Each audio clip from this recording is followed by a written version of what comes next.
ശശി തരൂരിനെ കോൺഗ്രസ്സിന് വേണ്ടെങ്കിലും മറ്റു ചിലർക്ക് വേണം. അദ്ദേഹത്തെ അവരുടെ പ്രധാന ഒരു അതിഥിയായും പരിപാടികളുടെ ഉദ്ഘാടകനായിട്ടും ഒക്കെ അവർ ശശി തരൂരിനെ സ്വീകരിക്കുകയാണ്, സ്വാഗതം ചെയ്യുകയാണ്. മറ്റാരുമല്ല, കേരളത്തിലെ ക്രിസ്ത്യൻ സഭകളാണ് ഇപ്പോൾ ശശി തരൂരിന് ഒരു വലിയ ഇടം കൊടുക്കുന്നത്. പ്രത്യേകിച്ചും കത്തോലിക്ക സഭ, അതുപോലെ തന്നെ CSI, NSSും ഈ കൂട്ടത്തിൽ നമ്മൾ ചേർത്ത് വായിക്കണം. NSSനും അദ്ദേഹത്തിനോട് ഒരു മൃദു സമീപനമുണ്ട്. NSSനും അദ്ദേഹം സ്വീകാര്യനാണ്. അതുപോലെ തന്നെ SNDPയും നേരിട്ട് പരിപാടികൾക്കൊന്നും അങ്ങനെ വിളിക്കുന്നില്ലെങ്കിലും ശശി തരൂരിനോട് ഒരു നല്ല ബന്ധമാണ് സൂക്ഷിക്കുന്നത്. എന്താണ് സർ ശശി തരൂരിൻ്റെ രാഷ്ട്രീയ ഭാവി ഈ ഒരു പശ്ചാത്തലത്തിൽ? എന്നാൽ അതേസമയം കോൺഗ്രസ് അദ്ദേഹത്തെ സ്ഥാനത്തും അസ്ഥാനത്തും ഒക്കെ തോണ്ടുകയും ഞോണ്ടുകയും ഒക്കെ ചെയ്തുകൊണ്ടിരിക്കുകയാണ്. ഈ സാഹചര്യത്തിൽ തരൂരിൻ്റെ രാഷ്ട്രീയ ഭാവിയെ നമുക്ക് എങ്ങനെ വിലയിരുത്താം? തരൂർ ഒരു പുതിയ ഒരു ക്രിസ്ത്യൻ പാർട്ടി രൂപീകരിക്കാനുള്ള സാധ്യതയുണ്ടോ? തരൂര് ഒരു വോട്ട് ബാങ്കാണ്. കേരളത്തിൽ മാത്രമല്ല, ഇന്ത്യയിൽ പോലും. അത് ഒരു സൈലന്റ് വോട്ട് ബാങ്കാണ്. ആ വോട്ട് ബാങ്ക് എന്ന് പറയുന്നത് പലർക്കും മനസ്സിലാക്കിയിട്ടില്ല. അതായത് ഇന്നത്തെ യുവാക്കൾ പലരും മാറി ചിന്തിച്ചു തുടങ്ങി. ദേശീയ തലത്തിൽ മാത്രമല്ല, അന്തർദേശീയ തലത്തിലും ഒക്കെ ചിന്തിക്കുന്ന യുവാക്കൾ നമ്മുടെ കേരളത്തിലും മറ്റ് സംസ്ഥാനങ്ങളിലും നിലവിലുണ്ട്. അവരൊരു ഹൈടെക് രീതിയിലേക്ക് ഇന്ത്യ മാറണമെന്ന് ആഗ്രഹിക്കുന്ന വലിയൊരു വിഭാഗമുണ്ട്. അവരാണ് നരേന്ദ്രമോദിക്കൊക്കെ വലിയ സപ്പോർട്ട് കൊടുക്കുന്ന വിഭാഗങ്ങൾ.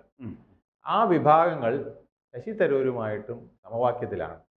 അതുകൊണ്ടാണ് ശശി തരൂർ 2023 AICC പ്രസിഡന്റ് സ്ഥാനത്തേക്ക് മത്സരിച്ചപ്പോൾ കെട്ടിവെച്ച കാശ് കിട്ടില്ല എന്ന് പറഞ്ഞ പോലെ ഒന്നും കിട്ടില്ല എന്ന് പലരും പറഞ്ഞു. ഇയാളുടെ വോട്ട് പോലും കിട്ടില്ല എന്ന് പറഞ്ഞവർ അവസാനം 10%-ലേറെ വോട്ട് പിടിക്കാൻ ഇടയാക്കി എന്നുള്ളത്. അതായത് സർ, കോൺഗ്രസിനുള്ളിലെ ഒരു 10% അങ്ങീ പറഞ്ഞതുപോലെ ഒരു ഡിജിറ്റൽ ലോകത്തെ ആഗ്രഹിക്കുന്ന 10 വോട്ട് ചെയ്തെന്നേ ഉള്ളൂ. ഡിജിറ്റൽ ലോകത്തെ ആഗ്രഹിക്കുന്ന, മാറ്റം അനിവാര്യമാണെന്ന് ആഗ്രഹിക്കുന്ന, അതെൻ്റെ ഭാവിയുടെ പ്രശ്നമാണെന്ന് ആഗ്രഹിക്കുന്ന ഒരു 25% ഉണ്ട്. വോട്ടായി വന്നത് 10%ആണെന്നേ ഉള്ളൂ. മനസ്സിലായില്ലേ? അതും പിന്നെ ഒരുപാട് പ്രഷർ കൊണ്ടാണ് ഇയാൾ ജയിക്കില്ല എന്നുള്ളത്. ജയിക്കില്ലാടത്ത് വോട്ട് ചെയ്യാൻ പലരും മടിക്കുമല്ലോ. ജയിക്കില്ല എന്നുള്ളൊരു കാരണം. പിന്നെ രണ്ടാമത് പിന്നെ കേന്ദ്ര നേതൃത്വത്തിൻ്റെ നിരന്തരമായ പ്രഷർ.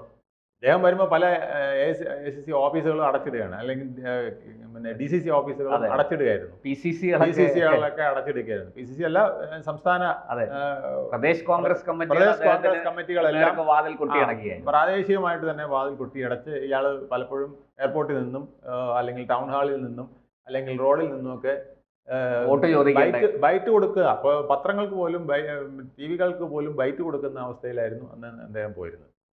എന്നിട്ടും അദ്ദേഹം 10% പിടിച്ചു എന്ന് പറയുന്നത് ഒരു 25%-നെ ഒന്ന് ഇളക്കി മറിക്കാൻ ശശി തരൂരിൻ്റെ വാക്കുകൾക്കും പ്രവർത്തികൾക്കും കഴിയും എന്നുള്ളതാണ്. നിഷ്പക്ഷരായ ഒത്തിരി പേര് അദ്ദേഹത്തിന് ഇങ്ങനെ മുമ്പിൽ നിൽക്കും. അതാണ് ഇപ്പോൾ ഈ വിളിക്കുന്ന ആൾക്കാരുടെ ഒരു ഘടകം. രണ്ടാമത്തെ ഘടകം വളരെ പ്രധാനപ്പെട്ടതാണ്. അതായത് കേരളത്തിൽ ഉറങ്ങിക്കിടക്കുന്ന ഒരു വലിയ ശക്തിയുണ്ട്. ആ ശക്തി എന്ന് പറയുന്നത് ക്രിസ്ത്യൻ നായർ ശക്തിയാണ്. ഇത് മന്നത്ത് പത്മനാഭൻ പണ്ട് വിദഗ്ധമായിട്ട് ഉപയോഗിച്ച വിമോചന സമരത്തിന് ഉപയോഗിച്ച ഒരു സാധനം പിന്നീട് ആരും ഉപയോഗിക്കാതെ നല്ല ആയുധമായിരുന്നു. ഇന്നും സൂപ്പർ ആയുധമാണ്. കാരണം ഈ രണ്ട് ക്രിസ്ത്യാനിക്കും നായർക്കും ഒരേ പ്രശ്നങ്ങളാണ് കേരളത്തിലുള്ളത്. അവർക്ക് സംവരണമില്ല, അവർക്ക് വേണ്ട മതിയായ പ്രാതിനിധ്യം ഈ അടുത്ത കാലത്തെങ്ങുമായിട്ട് സർക്കാർ, അവർക്ക് ഒരുപാട് വിദ്യാഭ്യാസ സ്ഥാപനങ്ങൾ അടക്കമുള്ളത്, വിദ്യാഭ്യാസ സ്ഥാപനങ്ങളുണ്ട്, വിദ്യാഭ്യാസ യോഗ്യതയുള്ളവരുണ്ട്, നല്ല കഴിവുള്ളവരുണ്ട്, അവർ സമൂഹത്തിൽ നല്ല സ്റ്റാറ്റസ് ഉള്ളവരാണ്, സമ്പത്തുള്ളവരാണ്. പക്ഷേ അവർക്ക് അർഹിക്കുന്ന പരിഗണന കിട്ടും. അവരിൽ പലരും വിദേശത്തുള്ളവരാണ്.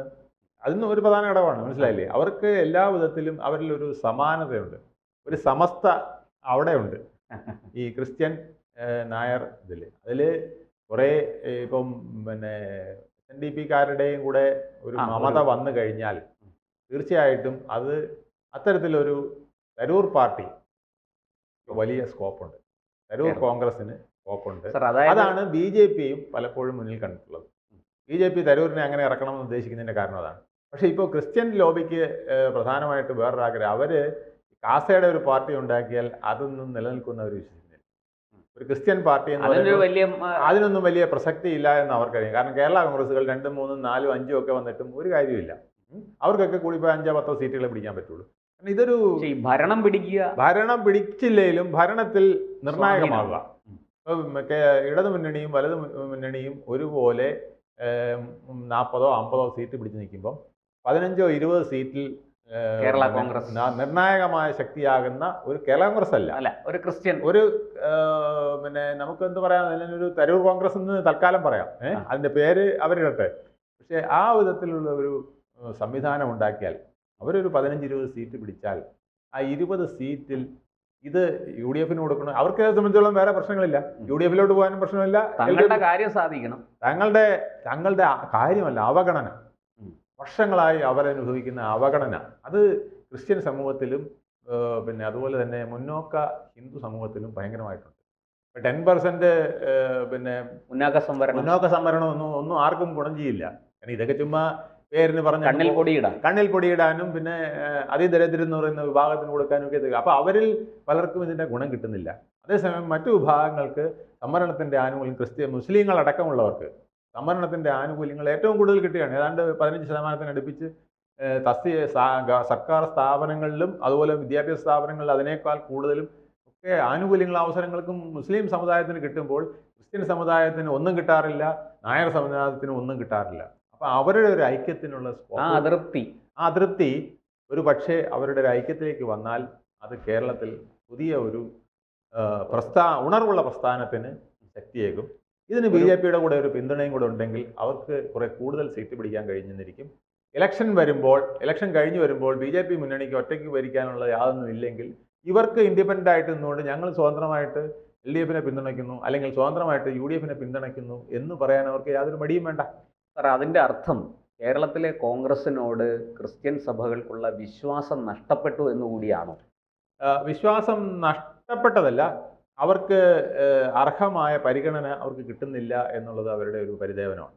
ആ പരിദേവനം മാറ്റാനാണ് പിന്നെ KPC പ്രസിഡൻ്റായിട്ട് സണ്ണി ജോസഫിനെ കൊണ്ടുവന്നു വെച്ചത്. പക്ഷേ സണ്ണി ജോസഫിലും അവർക്ക് വലിയ വിശ്വാസമില്ല. കാരണം സണ്ണി ജോസഫ് ഒരു ഉമ്മൻചാണ്ടിയോ ഒരു AK ആന്റണിയോ ഒന്നും ആകാനുള്ള കെൽപ്പുള്ള ആളല്ല എന്നുള്ളത് അവർക്ക് മനസ്സിലായിട്ടുണ്ട്. അപ്പോൾ അവിടെ വേറെ ഘടകങ്ങളായിരിക്കും നിയന്ത്രിക്കുക. അപ്പോൾ അവിടെ അടൂർ പ്രകാശുണ്ട്, അതുപോലെ തന്നെ ഷാഫി പറമ്പിലുണ്ട്, വിഷ്ണുവുണ്ട്. ഇങ്ങനെ പലരും അവിടെ നിൽക്കുമ്പം അവിടെ ഒന്നും പിന്നെ പ്രതിപക്ഷ നേതാവ് എന്ന് പറയുന്നതും വി ഡി സതീശൻ അവർക്കൊന്നും ഒരു വിട്ടുവീഴ്ച ചെയ്യുന്ന വിധത്തിൽ അങ്ങനെ പറഞ്ഞതുപോലെ മലബാറിൽ അവർക്ക് യാതൊരു വിധത്തിലും സ്വാധീനം ചെലുത്താൻ പറ്റുന്നില്ല. അവരുടെ പരാതികൾ പരിഗണിക്കപ്പെടുന്നില്ല. അതൊക്കെ മലയോര കർഷകരുടെ പ്രശ്നങ്ങൾ ആര് അറ്റൻഡ് ചെയ്യുന്നു? തീരദേശത്തെ ശോഷണവും അവർക്കുണ്ടാകുന്ന ബുദ്ധിമുട്ടുകളും ആര് അറ്റൻഡ് ചെയ്യുന്നു? ഈ രണ്ട് പ്രദേശത്തെ മണ്ഡലങ്ങൾ എടുത്താൽ ഏതാണ്ട് 100ഓളം മണ്ഡലങ്ങൾ വരെയാണ്. ഈ 100ഓളം മണ്ഡലങ്ങളിലെ സീറ്റുകളിൽ പല ചലനങ്ങൾ ഉണ്ടാക്കി കഴിഞ്ഞാൽ അതിലൊരു 15-20 സീറ്റ് കിട്ടിയാൽ മതി. 20 സീറ്റെങ്കിലും ഈ പറയുന്ന പുതിയ ഒരു സംവിധാനത്തിന് അല്ലെങ്കിൽ ഈ വന്യമൃഗശല്യം വലിയ തോതിൽ കേരളത്തെ പിടിച്ചു കുലുക്കുന്നുണ്ട്. അതിൽ അധികം ക്രിസ്ത്യൻ നായർ വിഭാഗങ്ങളിലുള്ള പലർക്കുമാണത്. അവർക്കാണ് ഇതിന്റെ ദുരിതം മുഴുവനും അനുഭവിക്കുന്നത് ആ വിഭാഗങ്ങൾ. അതുകൊണ്ട് തന്നെ സഭ അക്കാര്യത്തിൽ വലിയ കടുംപിടുത്തം പിടിക്കുന്നുണ്ട്. സർക്കാരിനെ വലിയ രീതിയിൽ സഭ ഈ കാര്യം പറഞ്ഞ് സമ്മർദ്ദം ചെലുത്തുന്നു. അതെ, സർക്കാരിന് ആവശ്യമുള്ള നിയമങ്ങളെല്ലാം അവർ പിന്നെ ഗവർണറെ സ്വാധീനിച്ചും അല്ലെങ്കിൽ സുപ്രീം കോടതിയിൽ പോയും പിന്നെ അല്ലെങ്കിൽ കേന്ദ്ര ഗവൺമെന്റിനെ പിൻവാതിൽ കൂടെ സമീപിച്ചുമൊക്കെ ആവശ്യമുള്ള കാര്യങ്ങൾക്ക് നിയമം ഉണ്ടാക്കുന്നുണ്ട്. പക്ഷേ എന്തുകൊണ്ട് ജനങ്ങളെ കടുവ പിടിക്കുന്നതിന് ഒരു നിയമം ഉണ്ടാക്കാൻ പറ്റുന്നില്ല? റോഡ് നീളെ പട്ടികടിക്കുന്നതിന് ഒരു നിയമം ഉണ്ടാക്കാൻ പറ്റുന്നില്ല? ഇത് ചോദ്യചിഹ്നമാണ്. കേരളത്തിലെ ജനങ്ങളെ മുഴുവൻ പട്ടികടിക്കാനും കടുവ അടിക്കാനും പേളകാനും പിന്നെ കടിച്ചു കീറി മരിക്കാനുമായിട്ട് വിട്ടുകൊടുക്കുന്ന സംവിധാനങ്ങൾ ഇങ്ങനെ തുടരുമ്പോൾ ആരാണ് പിന്നെ ഇതിനെതിരാതെ വരാതിരിക്കുക? അപ്പോൾ ക്രിസ്ത്യൻ സഭകൾ എന്ന് പറയുന്നത് എപ്പോഴും അവർ വളരെ ഫോർവേഡായിട്ട് ചിന്തിക്കുന്നവരാണ്. അവരുടെ 50 കൊല്ലം മുമ്പിൽ അവരുടെ 50 ലക്ഷ്യങ്ങൾ മുന്നിൽ വെച്ച് നീങ്ങുന്ന ആൾക്കാരാണ്. അവർക്ക് ഒരു ലക്ഷ്യമായിരിക്കില്ല, അവർക്ക് പല ലക്ഷ്യങ്ങളുണ്ട്.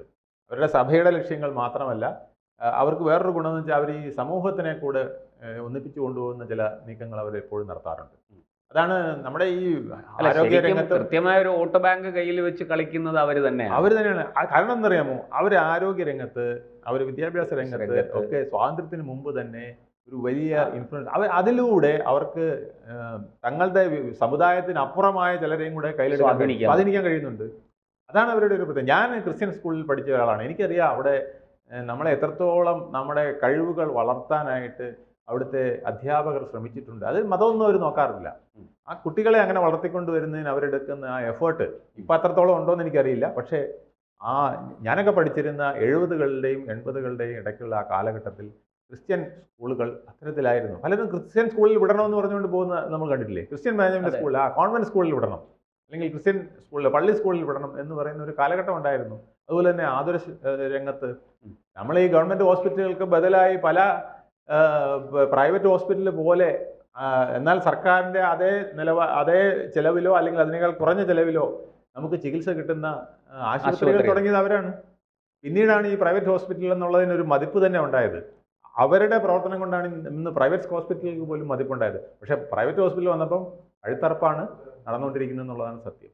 പക്ഷേ കോട്ടയത്തെ കാരിത്താസ് പോലെ എത്രയോ ഹോസ്പിറ്റലുകളുണ്ടെന്നറിയാമോ കേരളത്തിൽ? അത് ക്രിസ്ത്യൻ മിഷണറിമാർ സ്ഥാപിച്ച ഹോസ്പിറ്റലുകൾ മെഡിക്കൽ കോളേജിന് അന്നത്തെ മെഡിക്കൽ കോളേജിൽ നിന്ന് സമാനമായ രീതിയിൽ, അതിനേക്കാൾ മെച്ചപ്പെട്ട രീതിയിൽ ട്രീറ്റ്മെൻറ്റ് കിട്ടുന്ന പലതും ഉണ്ടായിരുന്നു. ഇന്നും കോട്ടയത്തെയും പിന്നെ ചങ്ങനാശ്ശേരിയിലും പിന്നെ തിരുവല്ലയിലെയൊക്കെ പല സ്ഥാപനങ്ങളും അതുപോലെ ഉണ്ട്. ഈ ഒരു സാഹചര്യത്തിൽ തരൂർ ഒരു പുതിയ പാർട്ടിയുമായിട്ട് വരുന്നതിൻ്റെ പുറകിൽ ഈ സഭകൾക്കും ഒരു നിർണായക പങ്ക്, സഭകൾ ഒന്നിച്ചു നിൽക്കുകയും NSS അതിന് പിന്തുണ നൽകുകയും ചെയ്താൽ തരൂർ ഒരു പുതിയ പാർട്ടിയായിട്ട് എമർജ് ചെയ്യും. ആരും എമർജ് ചെയ്താൽ, ഇനിയിപ്പോൾ തരൂർ വന്നാലും വന്നില്ലെങ്കിൽ പോലും അതൊരു ശക്തിയാണ്. തരൂർ വന്നാൽ നമ്മൾ അതിനൊരു ബോണസ്, അതിന് നമ്മൾ ഈ മിസൈലിൻ്റെ അറ്റത്ത് അണുബോംബെന്ന് പറഞ്ഞ പോലെയാണ്.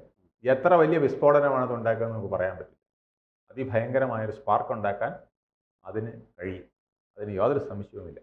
നമുക്ക് നോക്കാം എന്താണ് സംഭവിക്കുക. കേരളത്തിൽ ഒരുപാട് മാറ്റങ്ങൾ ഇനി വരുന്ന 6 മാസത്തിനകം നടക്കാൻ പോകുകയാണ്. അതിനുള്ള ചരട് വലികൾ പലയിടത്തായി എല്ലാ മുന്നണികളും, എല്ലാ പാർട്ടികളും, പ്രധാന പാർട്ടികൾ നടത്തിക്കൊണ്ട്, സമുദായങ്ങൾ അതിനേക്കാൾ ജാഗരൂകരായിട്ട് ഇതിൽ സന്തുലിതാവസ്ഥയ്ക്കായി ശ്രമിച്ചുകൊണ്ടിരിക്കുകയാണ്. കേരളം എന്തായാലും ഈ രീതിയിൽ ഇനി പോകാൻ കഴിയില്ല എന്ന് കേരളത്തിലെ ജനങ്ങൾക്കും മനസ്സിലായി. കേരളത്തിലെ സാമുദായിക പ്രസ്ഥാനങ്ങൾക്ക് മനസ്സിലായി. രാഷ്ട്രീയ പ്രസ്ഥാനങ്ങൾ പലരും ഇപ്പോഴും അന്ധതയിലാണ്. അവരെ ബോധവൽക്കരിക്കാൻ, അവരുടെ അന്ധത മാറ്റിയെടുക്കാൻ ഇത്തരം ചില കൂട്ടായ്മകൾക്ക് കഴിഞ്ഞെന്ന് വരും. കൂടുതൽ വാർത്തകളും വിശേഷങ്ങളും നിങ്ങളിലേക്ക് എത്താൻ ABC മലയാളം സബ്സ്ക്രൈബ് ചെയ്യുക, ബെൽ ബട്ടണും അമർത്തുക.